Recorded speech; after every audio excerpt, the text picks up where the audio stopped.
आप देख रहे हैं सोशल मीडिया प्लेटफॉर्म पर। मैं हूं आपके साथ बैजनासी और आप देखना चालू कर दिए हैं बीएन मीडिया न्यूज़। और हमारे साथ अभी मौजूद है भंते विमल कृति, जो बहुत ही चर्चित और इनका जो है वीडियो जो है विवादित भी रहा है।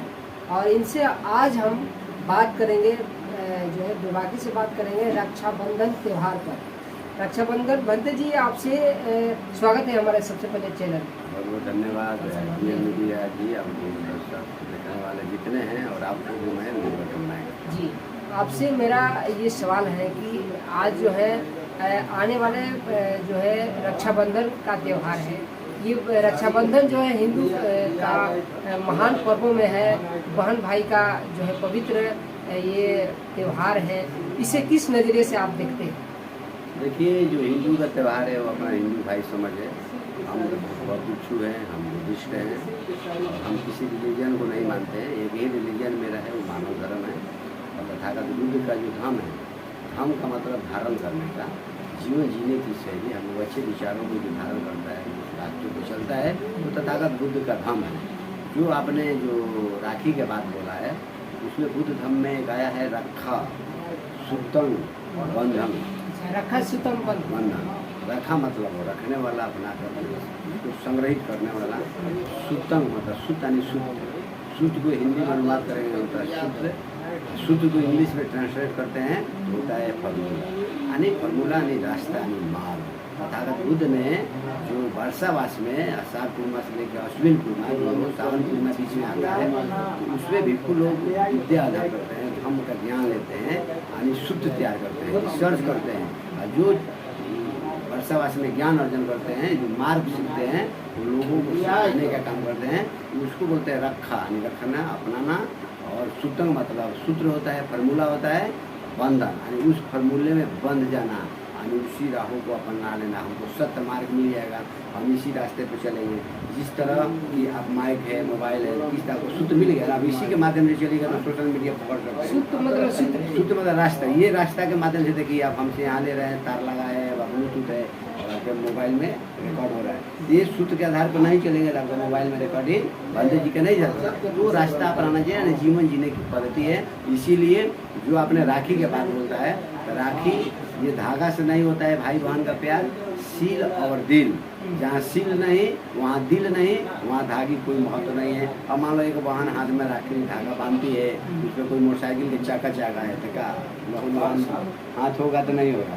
तो ये सब अंधविश्वास है, लोग पाखंड में नहीं होना चाहिए। भाई बहन का प्यार यही होता है। बहन आती है पूर्णिमा के दिन, सावन पूर्णिमा को, तो अपने घर में वंदना लेना चाहिए, अबूर बिहार में जाके वंदना लेना चाहिए, खीर खिलाना चाहिए। और उपोषद का दिन होता है सावन पूर्णिमा का दिन, उपोषद करके यानी 12 बजे से पहले जो खाना है खाना चाहिए, खीर खाना खा लेना चाहिए। और रात में उपोषद रखकर उपवास रखना चाहिए। उपवास रखने से ये होता है, मानव का जो खान पान होता है उसमें खाली पेट रात में रहेंगे, पूरा जो कचरा होता है वो पच जाता है, तो मानव स्वस्थ होता है और गैस नहीं बनता है। सारा रोग का बीमारी पेट होता है और गैस होता है, वो नहीं रहेगा। मानव को रोगी को निरोगी बनने का तथागत बुद्ध ने पोषक रखा, मानव को पोषण करना चाहिए। ये सावन पूर्णिमा बहन आती है, उनको एक साड़ी नहीं 2 साड़ी देकर, 500 नहीं 1000 2000 देकर बहन को खुश करिए। बहन लाती है तो मिठाई खाइए, मगर बहन को बताइए बहन धागा से कुछ होने वाला नहीं है। हम आपका संकट में पड़ेगी तो हम आपको साथ देंगे, हम संकट में पड़ेंगे तब हमको साथ देना। दुख सुख में भाई बहन सील और दिल से प्यार करे तो उसका गहरा कुछ और होगा, धागा से कोई संबंध नहीं बनता। अच्छा भंते जी, सवाल उठता है कि हिंदू धर्म में जिसे देखा जाता है कि इससे पहले जो है भाई बहन जो है भाई के हाथों कलाई में राखी जो अभी बांध रहे हैं, इससे पहले की बात जो है ब्राह्मण लोग बांधते थे राखी। कितना सही? पहले देखिए, जैसे काल्पनिक अगर जाएंगे ना, राजा बलि को जो दानवीर था राजा, उसको गुलाम बनाने के लिए, लोगों को सेवा करने का भावना हमेशा रहता था। उसको गुलाम बनाने के लिए धागा बांध दिया, तू मेरा गुलाम है, जो मैं कहूँगा वही तुमको मानना है, ठीक है ना, मेरा शेष बना दिया। इस तरह का ये काल्पनिक बात है, सत्य कहानी है, मगर लोगों ने उसको सत्य बना दिया है बता कर दिमाग में। ये सब हम लोगों को नहीं, ये जो होता है हम लोग हाथ में जो धागा है न बनवा कर हम लोग को क्या करना चाहिए, उसमें जब राजा बलि को बांधा गया तो फिर बीच में क्या किया, उसको प्रचलित किया, काल्पनिक में प्रचलित करके उसको वास्तविक में लाया। और ब्राह्मण जो समाज थे वो पहले घर घर में जाकर, ताकि हम जाएंगे, जैसे बहन आती है तो कुछ पैसा लेकर देते हैं ना भाई, उस तरह ये बहन तो नहीं आती थी, ब्राह्मण आता था, धागा बांधता था, चावल दान दक्षिणा लेकर चला जाता था, वही भाई का रूप में। तो ये क्या हुआ, फिर धीरे धीरे ये प्रचलन कैसे आ गया, फिल्मों में आ गया। फिल्म तो तैयार हुआ, फिल्म में एक बहन भाई को राखी बांध रही है, इसी तरह फिल्म में पूरे देश में फैल गया। और उसी से फिल्म में देखते देखते भाई बहन राखी बांधने पड़ा। मगर कहीं भी ईसा पूर्व 563 में ईसा मसीह से पहले ये कभी भाई बहन का धागा बांधने वाला कहीं प्यार दिखाया नहीं गया। ये तो इधर ज़्यादा भी नहीं हुआ, 20-30 साल 40 साल 50 साल के अंदर ये प्रचलित हुआ, इसके पहले नहीं।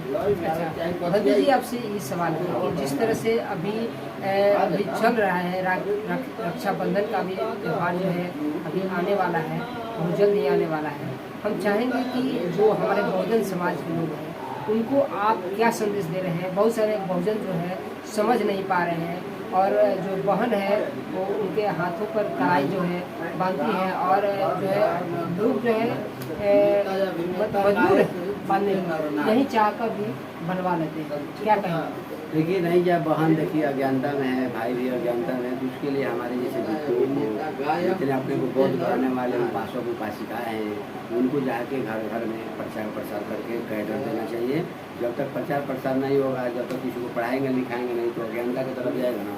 हम लोग को प्रचार प्रसार करके लोगों को रोकना चाहिए, और वैज्ञानिक सोच पैदा करनी चाहिए, और पूर्णिमा के दिन बुद्ध विहार में जाना चाहिए। इस तरह का संदेश जब तक हम लोग नहीं देंगे, बिल्कुल लोग नहीं देंगे, बिल्कुल लोग गाँवों में जाकर प्रचार प्रसार करके लोगों को नहीं समझाएंगे, अपने बुद्ध विहार में लोगों को वर्षावास के समय में बुलाकर धम देशना नहीं देंगे, तब तक लोग समझेंगे नहीं। मैं आह्वान करता हूँ कौनसर बुद्ध विहार में जो भी प्रश्न हैं आप लोग आइए।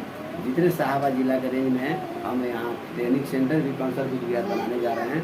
मेडिटेशन सेंटर से लेके शिविर 10 दिवसीय, 2 दिवसीय, 1 दिवसीय, महीना दिवसीय, महिला पुरुष बच्ची को हम लोग शिविर देने वाले हैं। कौनसर बुद्ध विहार बनाने का हम लोग ऐलान भी कर रहे हैं। इसका निर्माण कार्य भी हम लोग करीब बाउंड्री का काम शुरू हो गया है। हम लोग आने वाले समय में 5 मंजिला बुद्ध विहार बनाएंगे, और वहाँ एक बिहार लेवल पर ट्रेनिंग सेंटर भी बनाने का प्रोग्राम है। यानी हम लोग को बिहार को क्या, पूरे भारत को बहुत में बनाने का हम काम कर रहे हैं। ये मेरा चल रहा है, ये रुकने वाला नहीं है। और महाबोधि महाविहार को मुक्ति करने के लिए मैं एक अभियान चलाया हूँ, मिशन महाबोधि मुक्ति। इसके तहत हम लोग कौनसर में 2 अक्टूबर 2025 को लाखों की संख्या में महान सम्राट अशोक धर्म विजयदशमी के दिन हम लोगों ने बुद्ध धर्म दीक्षा देने का ऐलान किया है। और महाबोधि महाविहार मुक्ति आंदोलन का आह्वान भी किया जाएगा, सम्मेलन भी हम लोग लगा रहे हैं, ताकि महाबोधि महाविहार बौद्धों के ताबे में आना चाहिए। BT 1949 जो काला कानून है वो भी निरस्त होना चाहिए। हम जितने धर्म बंधु उपासक उपासिकाएँ हैं, जितने बहुजन मूल निवासी के लोग हैं, मैं भंते विमल कीर्ति आप लोग से नम्र निवेदन करता हूँ कि आप लोग लाखों की संख्या में जुटकर इस कार्यक्रम को सफल बनाएं। और मुख्य अतिथि के रूप में बोधिसत्व बाबा साहब जी के पोते भीमराव अम्बेडकर जी कार्य अध्यक्ष हैं, the Buddhist society of India, Samata Sainik Dal के ये आ रहे हैं।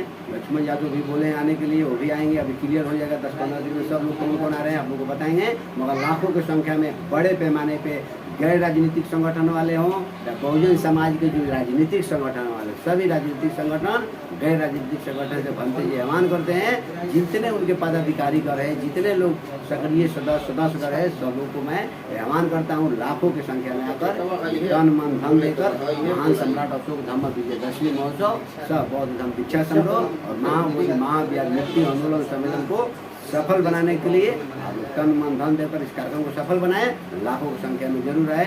बहुत बहुत धन्यवाद। साधुवाद। भंते जी, आपसे एक अंतिम जो है सवाल है, बहुत ही कड़वा सवाल है। सवाल ये है कि रक्षाबंधन आपके नज़र में कुछ दूसरा ही दिख रहा है। क्या आप जो है आपसे ये सवाल रहेगा कि ऐसा लग रहा है कि रक्षाबंधन जो है मतलब काल्पनिक है। ये देखिए काल्पनिक है ना, देखिए काल्पनिक चीज़ को हम लोग को चर्चा ही नहीं करना चाहिए। हाँ, अंधकार से लोगों को प्रकाश में लाना ये बहुत बिच्छू होता है। मगर अभी तक ये राखी के बारे में बोलेंगे तो लोग बोलेंगे भंते जी हिंदू विरोधी है, हिंदू को भड़का रहे हैं, हिंदू को ख़त्म कर रहे हैं। ये मेरा काम नहीं है। मैं अंधविश्वास, ढोंग और पकड़, धागा में कोई ऐसा शक्ति नहीं होता है कि हाथ का रक्षा करे या शरीर का रक्षा करे। नहीं, सील और दिल में ये ताकत होता है, हम हत्या नहीं करेंगे, हम चोरी नहीं करेंगे, हम गलत विचार नहीं रखेंगे, हम झूठ नहीं बोलेंगे, हम किसी प्रकार का नाशा नहीं करेंगे। यानी पंचशील। हाँ, पंचशील का जो पालन करेगा, भाई बहन में कभी भी शील का आचरण रहेगा, तो भाई कहीं भी रहे, भाई बहन एक साथ भी सोएगा तो किसी प्रकार का गलत नहीं होगा, अच्छा होगा तो नहीं होगा। तो इस तरह का भाई बहन का केवल मेरा ही बहन बहन है और मेरे दोस्त के बहन बहन नहीं है, ऐसा नहीं। जितने हमारे देश में माँ बहन बेटी है वो सब हमारी माँ बहन बेटी है, ऐसे मूल के आधार पर समझना चाहिए, गलत विचार नहीं रखना चाहिए। अगर हम पंचशील का पालन करते हैं तो समाज में आज हमारे बहनों पर किसी प्रकार का खतरा नहीं आएगा। तो हम उसका रक्षा करेंगे तो हमको शील के साथ रहना पड़ेगा, और रक्षा नहीं करेंगे, उसका साथ गलत व्यवहार करेंगे तो पंचशील के विपरीत रहना पड़ेगा। तो हम लोग को घर घर में जाके पंचशील, त्रिरत्न पंचशील की शिक्षा देना है, लोगों को बुद्धिमान बनाना है, हम लोग को मूर्ख नहीं बनाना। चलिए, आप देख रहे थे BM मीडिया न्यूज़ पर हमारे साथ भंते विमल कीर्ति जी, जो बहुत ही एक चर्चित भंते जी है, और इनके माध्यम से बहुत बड़ा कार्यक्रम जो है 2 अक्टूबर को होने वाला है, जो महान सम्राट अशोक विजयदशमी महोत्सव सा बौद्ध धर्म दीक्षा समारोह के नाम से चर्चित है, और महाबोधि मुक्ति आंदोलन में इन्होंने छेड़ दिया है। और ये मिशन क्या है? मिशन नाग संस्कृति बुद्धिज्ञान चैरिटेबल ट्रस्ट और दी बुद्धिस्ट सोसाइटी ऑफ इंडिया के सौजन्य से बड़े पैमाने पर हम लोग कार्यक्रम का आयोजन कर रहे हैं जी। और इस तरह के जो है ये कार्यक्रम में लगे हुए हैं, आप हमारे चैनल से जुड़े रहिए। और ये वीडियो आपको कैसा लगा कमेंट बॉक्स में जरूर लिखिए। धन्यवाद। जय भारत।